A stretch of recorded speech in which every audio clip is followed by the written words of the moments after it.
एक राजा हुए, उनका नाम था भर्तृहरि। क्या नाम था? जोर से बोलो। भर्तृहरि राजा। भर्तृहरि राजा एक मंदिर में जाया करते थे दर्शन करने। पुजारी जी को राजा में बड़ा अनुराग, बड़ा प्रेम था। आज राजा जैसी दर्शन को आया तो पुजारी ने फल उठा करके राजा भर्तृहरि के हाथ में दे दिया। राजा ने कहा, मंदिर तो पुजारी जी में रोज आया, लेकिन आपने फल आज ही क्यों दिया? तो पुजारी जी बोले, प्रभु मैं आपसे बहुत प्रेम करता हूं, इसलिए आपको फल दिया। राजा भर्तृहरि ने सोचा, मतलब हम जिससे प्रेम करते हैं उसको फल देना चाहिए। तो राजा भर्तृहरि ने सोचा, मैं अपनी पत्नी से, रानी से बहुत प्रेम करता हूं। तो उन्होंने जाकर के वो फल रानी को दे दिया और कह दिया, देवी हम तुमसे बहुत प्रेम करते हैं, ये लो फल ले लो। रानी ने सोचा, प्रेम करते हैं इसलिए फल दिया, मतलब प्रेम करने पर फल दिया जाता है। तो रानी करती थी राजमहल के चौकीदार से प्रेम। वो चौकीदार के पास गई और उसको जाके बोली, ये लो फल रख लो। चौकीदार बोला, आपने मुझे ये फल क्यों दिया? बोले, मैं आपसे बहुत प्रेम करती हूं। चौकीदार सोचने लगा, फल दिया क्यों? क्योंकि रानी मुझसे प्रेम करती है, मतलब प्रेम करने वाले को फल देना चाहिए। चौकीदार उस नगर में नृत्य करने वाली वैश्या से प्रेम करता था। वो वैश्या के पास गया, जाकर के उसको फल दे दिया और कहा, हम तुमसे बहुत प्रेम करते हैं। वैश्या को जब फल मिला तो वैश्या उस नगर के राजा भर्तृहरि से मूक प्रेम करती थी। मूक प्रेम मतलब गुप्त प्रेम, कभी इजहार नहीं किया अपने प्रेम का। नगर वैश्या फल लेकर के राजा के पास गई और राजा को जाकर के फल दे दिया और कह दिया, राजन हम आपसे बहुत प्रेम करते हैं, ये फल रख लो।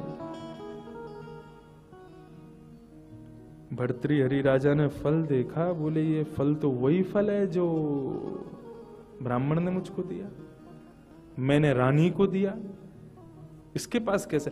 तुमको ये फल किसने दिया?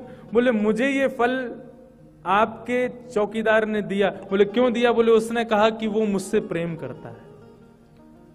राजा चौकीदार के पास गए, बोले, तुमने ये फल किसको दिया? बोले, मैंने उस वैश्या को दिया, क्योंकि मैं उससे प्रेम करता था। बोले, तुमको ये फल किसने दिया? बोले, राजन आप क्षमा करें, मुझे ये फल रानी साहिबा ने दिया, क्योंकि वो मुझसे प्रेम करती है। राजा के जीवन में ऐसा वैराग्य आया,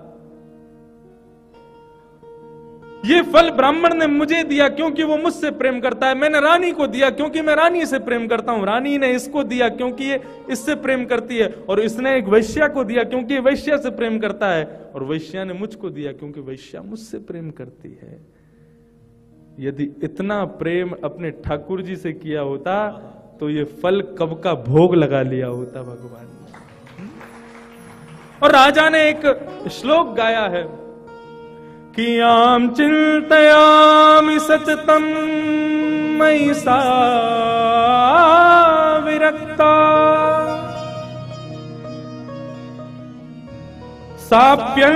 साप्यन्नमच्छन्ति जन्म सा जनोन्यसत् असमत्कृते सपदि तुष्यति कंचदन्या धिक्तां च तां च मदनं च ममां च मां च। सबका त्याग करके राजा भर्तृहरि भगवान की शरण में चले गए। तो राधा कृष्ण के प्रेम का जो स्वरूप है वो मनुष्य को सिखाता है, प्रेम करना है तो अपने आप से करो, अपनी आत्मा से करो।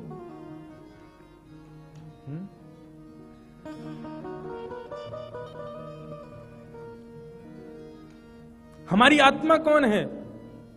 गीता में भगवान कहते हैं, ईश्वरः सर्वभूतानां हृदय अर्जुन तिष्ठति। अर्जुन, ये ईश्वर सभी प्राणी मात्र के हृदय रूपी आत्मा में निवास करता है।